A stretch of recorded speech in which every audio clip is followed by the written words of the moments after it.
অলি আল্লাহরা যে বিষয়টাকে প্রাধান্য দেয় সেটাকে আপনারা প্রাধান্য দেন না। এখানে কয়েকটা গুরুত্বপূর্ণ পয়েন্ট আছে।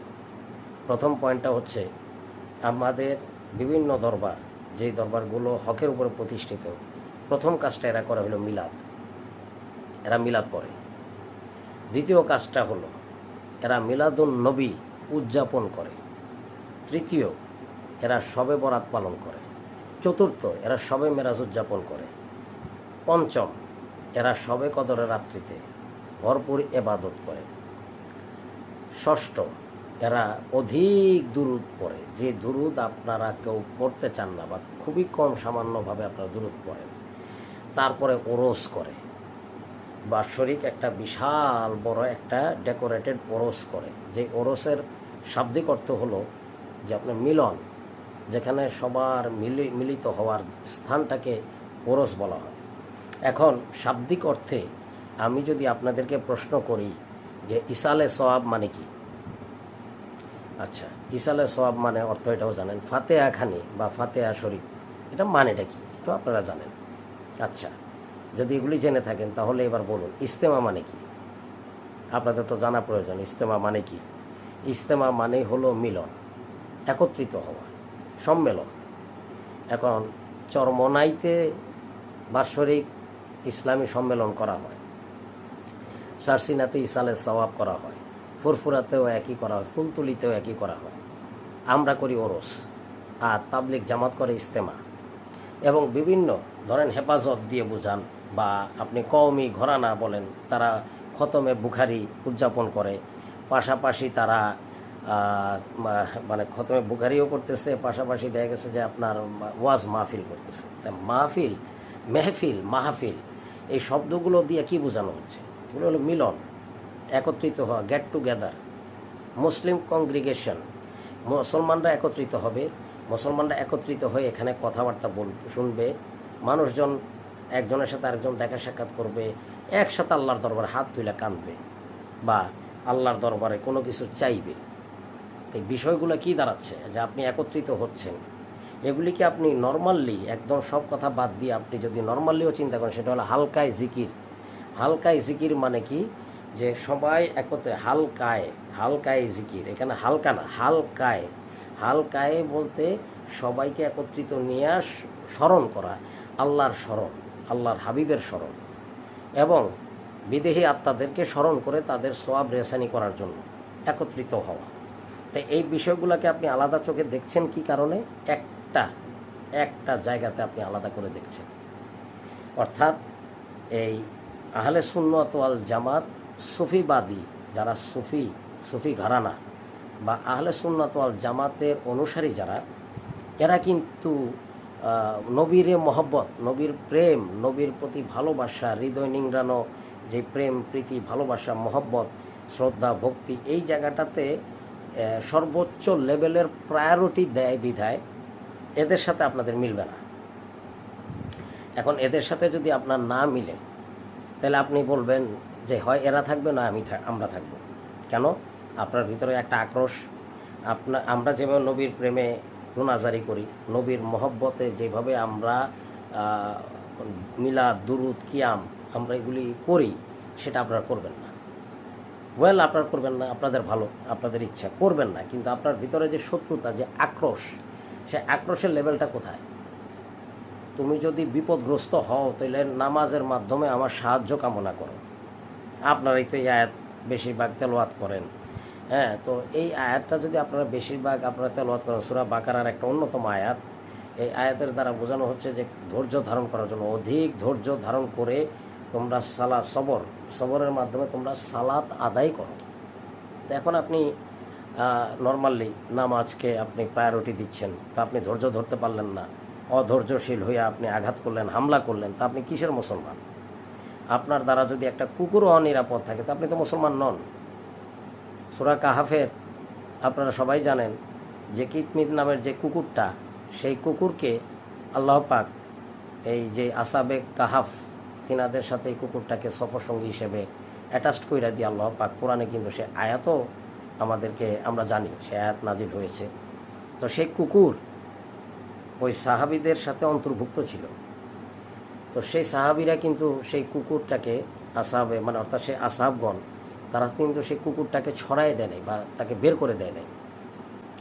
এই কুকুরটা তাদের পাহারায় সেই 350 বছর মতান্তরে আরও বেশি একটা টাইম ফ্রেম ধরে রাখা হয়। এই পর্যন্ত কিন্তু তারা সেই কুকুরটা কিন্তু তাদের সাথে ছিল। যে আসাবে কাহাফদের এই অনুসারী মানে আসাবে কাহাফগণ এই বাসীরা মানে গুহাবাসীরা এই পাহাড়ের ভিতরে আশ্রয় যারা নিয়েছিলেন অত্যাচারী রাজার ভয়ে, আল্লাহ পাক এদের কথা কোরআনে উল্লেখ করেছেন। এখন এরা কি নবী না এরা অলি? পার্থক্যটা আপনারা নির্ণয় করতে পারেন যে এরা কি অলি নাকি নবী? এখন যদি অলি হয় তাহলে একটা বিষয় দাঁড়াবে, আর যদি নবী হয় তাহলে আরেকটা বিষয় দাঁড়ায়। অলি হইলে আল্লাহ পাক এত বড় আলোচনা করলেন কেন? কি কারণ ছিল? আর যদি নবী হয় স্বাভাবিকভাবে তাদের আলোচনা আসা প্রয়োজন। তো এখন সেই অত্যাচারী রাজার ভয়ে ওনারা বিশাল এক লম্বা ঘুম তিনারা দিয়েছেন। আল্লাহ পাক তাদেরকে জাগ্রত করেছেন একটা সময়ের পরে। তো দেখুন আল্লাহ চাইলে কি না পারেন, কোরআনে বারবার আল্লাহ বুঝাই দিচ্ছেন, জানাই দিচ্ছেন আমি আল্লাহ সব করতে পারি, আমার আল্লাহর ইচ্ছা। এখন দেখেন এই একই কোরআনের সূরা ইনশিরাতে আল্লাহ পাক বলতেছেন যে অরফানা লাকা যিকরক, আপনার স্মরণ আমি সর্বোচ্চ করেছি। এখন কার স্মরণটা বলছেন? এই আয়াতে কারিমা দয়াল নবী রাসূল পাক সাল্লাল্লাহু আলাইহি ওয়াসাল্লামের উপরে বর্তায়। ওনাকেই আল্লাহ পাক চয়েস করেছেন, কবুল করেছেন, ওনাকে দুনিয়াতে প্রেরণ করেছেন সর্বোচ্চ সম্মান দিয়া। এখন তিনার সম্মান, তিনার জিকির, এখানে অরফানা লাকা যিকরক, এখানে জিকিরের কথা বলা হয়েছে। জিকির মানে কি? স্মরণ। কার স্মরণ? এখানে তো আল্লাহ নিজের স্মরণের কথা বলেন না। অরফানা লাকা যিকরক বলতেছেন আপনার স্মরণ আমি সর্বোচ্চ করেছি। এখন আল্লাহ পাক এই কোরআনে পাকে নবী পাকের সম্মানের কথা বলেছেন, ওমা আরসালনাকা ইল্লা রাহমাতাল লিল আলামিন। আপনাকে বেশি গবেষণা করার প্রয়োজন নাই। আপনি যদি বেশি গবেষণা করেন আপনি রেজাল্ট কী পাবেন? একই কোরআনের ভিতরে আবার আল্লাহ পাক দল নবীকে কয়েকটা বিষয় শরীয়তের যে বিষয়টা আনা প্রয়োজন সতর্ক, সেখানে কিছু সতর্কমূলক বাণী আছে, আয়াত আছে। যে সতর্ক বাণীগুলো আমাদের উম্মতে মুহাম্মদীর রিয়ালাইজেশন করার জন্য সতর্ক বাণী দেওয়া হয়েছে, থ্রো করা হয়েছে।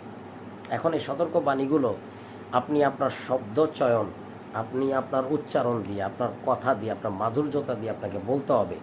আপনি ডিরেক্টলি আপনি রাসূলুল্লাহর শানে আপনি যদি কোনো ধরনের স্ল্যাং অর্থাৎ কোনো ধরনের মানে বাজেভাবে যদি আপনারা শব্দ চয়ন উচ্চারণ করেন, শব্দ বলেন, তাহলে নিশ্চয়ই আপনি জাহান্নামে সর্বনিম্ন জায়গায় আপনি থাকবেন। জান্নাত এবং জাহান্নাম সবটার মালিকই আমার দল নবী। তো কাজে আপনারা যে আলোচনাটা করতে চান সেই আলোচনার ভিতরে মাথায় রাখতে হবে যে আপনাদের কারণে মানুষ যাতে তার হৃদয়ের আলোটা যাতে বন্ধ করে না দেয়, তার হৃদয় প্রজ্বলিত হওয়াটা যাতে বন্ধ করে না দেয়, এটা আপনাদেরকে মাথায় রাখতে হবে। আপনারা মিলাদুন নবীর নিয়ে এত বেশি গবেষণা করেছেন, এত দলিল আপনারা রচনা করেছেন, একটা বারও কি আপনারা চিন্তা করেছেন আপনাদের সিক্স সেন্স কি বলে যে এই যে মিলাদুন নবী একটা সমাজের একটা শ্রেণীর, ধরেন আপনার ইয়াং জেনারেশন, এরা এখন জন্মদিন পালন করে। আপনি বলতেছেন জন্মদিন হারাম, জন্মদিন পালন করা যাবে না, জন্মদিন বলতে কোনো কিছু নাই। আপনি বলতেছেন ঠিক আছে, ওয়েল এটা বলতেই পারেন, যেহেতু শরীয়ত সম্মত অনেক কিছুর বিধি বিধান আছে। কিন্তু আল্লাহর হাবিব দয়াল নবী রাসূল পাক সাল্লাল্লাহু আলাইহি ওয়াসাল্লামের যে জন্মের যে বিষয়টা, এটা তো মহাসত্য, এটা তো অস্বীকার করার কোনো সুযোগ না, আছে নাই। কিন্তু হযরত ঈসা আলাইহিস সালাম যিনি 25শে ডিসেম্বর দুনিয়াতে তশরিফ আনলেন, তিনার মা হযরত মরিয়ম আলাইহিস সালামা, তিনাকে আল্লাহ পাক সরাসরি তিনার গর্ভে এই একজন নবীকে প্রেরণ করেছেন যিনি একজন উলুল আজম পয়গম্বর। তো এই হযরত ঈসা আলাইহিস সালাম দুনিয়ার বুকে যখন তশরিফ আনলেন বিনা বাবায়, তখন তিনার বিষয় কোরআন কি বলে এবং তিনি দুনিয়াতে আগমন করে তিনি কি প্রচার করেছেন, সত্য প্রচার করেছেন। তো আমরা যদি উনি যদি সত্যের নবী হন, ইসলামের একজন নবী হন, তো তিনার যে জন্মদিবস, তিনার যে আবির্ভাব, তিনার আগমন, তিনার তাশরিফ দুনিয়াতে আনলেন, সেটার যদি একটা জন্মদিবস একটা গোষ্ঠী, একটা ধর্মের লোক যদি পালন করে, সেম সেম বিষয়টাকে আপনি মুসলমান রীতিতে নিয়ে আসেন, তারা ওয়েস্টার্ন কালচারকে যদি ফলোই করে, তাহলে তারা কিন্তু সেই কাজটা করবে। কোন কাজটা করবে? অর্থাৎ 25শে ডিসেম্বর পালন করবে। আচ্ছা, 25শে ডিসেম্বর পালন নাই বা করলো, 1 জানুয়ারি যেদিন আপনার বর্ষবরণ করা হয়, হ্যাপি নিউ ইয়ার, আপনারা ফতুয়া দিয়ে কি আতশবাজি বন্ধ করতে পারছেন? একটা ফতুয়াতে আপনাদের কাজে লাগছে যে আতশবাজি বন্ধ করতেছেন? তার মানে আপনি বুঝতে পারতেছেন না যে আপনি কোন বিষয়টাতে হাত দিয়েছেন, কোন বিষয়টাকে আপনারা পুঁজি করে আপনারা অগ্রসর হচ্ছেন। মাদ্রাসা পড়ুয়া ছাত্ররা একটা সিকোয়েন্স নিয়ে বড় হচ্ছে, আর মাধ্যমিক, উচ্চ মাধ্যমিক বা সাধারণ শিক্ষিত হয়ে আরেক শ্রেণীর শিক্ষার্থীরা আরেকটা জ্ঞান নিয়ে বড় হচ্ছে। মাদ্রাসা ছাত্ররা যে জ্ঞান নিয়ে বড় হচ্ছে, যে তাদের চিন্তা হলো যে আমরা এখন যে মাদ্রাসায় পড়তেছি, বড় হইলে আমরা ওয়াজ করব, টাকা পয়সা পাবো, পাশাপাশি আমরা মসজিদের ইমাম হব, মুয়াজ্জিন হব, আজান দিব, নামাজ পড়াবো, দ্যাটস ইট। এর মাধ্যমে আমরা এলাকা থেকে দান খরাত যা পাই, এটা দিয়ে আমাদের সংসার চলে যাবে। এটা হলো একটা একটা একটা সেট আপ হয়ে গেছে মানুষের মস্তিষ্কের মধ্যে, এটা একটা সেট আপ হয়ে গেছে। এখন মানুষ জ্ঞান অর্জন করে, কিন্তু কি জ্ঞান অর্জন করে সেটা মানুষ নিজেও জানে না। তো ঈদে মিলাদুন নবীটা, এটা যদি মানুষ পালন করে, ঈদে মিলাদুন নবী যদি মানুষ উদযাপন করে, এতে ক্ষতি কি? সামাজিক কোনো ক্ষতি হবে কি না আপনাদেরকে দেখতে হবে সেই বিষয়টা। 31st নাইটে যে পরিমাণ আতশবাজি ফুটানো হয়, একবারও কি চিন্তা করছেন নিরীহ কতগুলো পাখি, জীবজন্তু, জানোয়ার ক্ষতিগ্রস্ত হচ্ছে? একবারও চিন্তা করছেন? কত বাচ্চা মানুষের ঘুম হারাম হচ্ছে, তারপর কত বয়োজ্যেষ্ঠ মানুষ অসুস্থ হয়ে যাচ্ছে, বা হার্টের সমস্যা যারা আছে তাদের একটু ক্ষয়ক্ষতি হয় না যে তা না। আবার দেখেন বেকায়দায় ওই আতশবাজিগুলো পড়ে গিয়ে বা ফানুস উড়াইয়া যেই জায়গাটাতে পড়তেছে সেখানে আগুন লেগে যাচ্ছে। আপনি আতশবাজি, হোলি, তারা হোলি খেলে, রং উৎসব উদযাপন করে, র্যাক ডে পালন করে স্কুলে, বা আপনার সমাপনী দিবস, এখন মাদ্রাসাও হয়, বন্ধ করতে পারবেন না। মাদ্রাসাতেও এখন হচ্ছে, এগুলি বন্ধ করতে পারবেন না। অর্থাৎ সমাপনী দিন, যেদিন স্কুল বা মাদ্রাসা বন্ধ হয়ে যাবে, এদের সাথে এদের আর দেখা হবে না, বিধায় তারা একটা র্যাক ডে বা একটা স্যাড ডে এটা তারা উদযাপন করতেছে। এই জিনিসগুলোর আপনারা বন্ধ করতে পারতেছেন না। বাট আনবিলিভেবল বিষয়, আশ্চর্য হয়ে যায়, বড় বড় স্কলার নাম দিয়া, যারা ইসলামের দায়ী নাম দিয়া, তারা নবী পাকের ঈদে মিলাদুন নবীটাকে এত খাটো করে দেখতেছে, এত তুচ্ছ তাচ্ছিল্য করে দেখতেছে। আরে ঘরে ঘরে আপনাদের এই শিক্ষাটা, এই ট্রেন্ডটা জারি ও কায়েম রাখা দরকার যে ভাই ঈদে মিলাদুন নবীতে আতশবাজি ফুটাও। আরে ভাই ঈদে মিলাদুন নবীতে তোমার ঘর ডেকোরেট করো, ঈদে মিলাদুন নবীতে তোমরা র্যালি করো, ঈদে মিলাদুন নবীতে তোমরা মসজিদে মসজিদে বিভিন্ন ধরনের খাবার বিতরণ করো, মানুষকে আপ্যায়ন করো, মানুষকে কাছে টাইনে নিয়ে আসো। তখন কিন্তু এই পশ্চিমা কালচারটা আর আমাদের মধ্যে এস্টাবলিশ হবে না। মানুষ তখন এগুলোকে ভুলে যাবে, 31st নাইট ভুলে যাবে। তখন ওই ছেলেটার চিন্তা থাকবে, যদি সে মাদ্রাসাও পড়ে, স্কুলেও পড়ে, কলেজেও পড়ে, ইউনিভার্সিটিতে পড়ে, তখন তার ভিতরে চিন্তা থাকবে এই ঈদে মিলাদুন নবীতে আমি আতশবাজি ফুটাইতে পারি, আমি 31st নাইটে শুধু শুধু খামাখা ফুটাবো কেন? তখন তার ভিতরে এই চিন্তাটা আসবে। বোঝার চেষ্টা করেন স্বাভাবিকভাবে। আপনি বলছেন শহরাতে হালুয়া রুটি, আপনারা অনেকে স্কলাররা বলে থাকেন যে শহরাতে হালুয়া রুটি খাওয়া এটা কোনো কিতাবে নাই, কোনো কিছুতে নাই। আরে ভাই, এত বিষয় নিয়ে আপনারা এত মানে হয়ে গেছেন কিভাবে? এমন একটা সময় আসবে যখন আপনারা এইভাবে ফতুয়া দিতে থাকবেন, তখন মানুষ আপনাদেরকে হারাম খাওয়াবে। এখন খাওয়াচ্ছে, হয়তো হারাম খাওয়াবে। যার বাসায় যাবেন, মানে সে দেখা যাবে যে আপনার খাবারের মধ্যে কোনো না কোনো হারাম একটা উপাদান দিয়ে দিবে। কারণ আপনি বলবেন যে আল্লাহ আমরা মাফ করে দাও। আল্লাহ আপনাকে মাফ করবে কেন? আপনি তো খাবারের ফতুয়া দিতে দিতেই তো খাবারের বেকায়দা 12টা বাজাই দিচ্ছেন।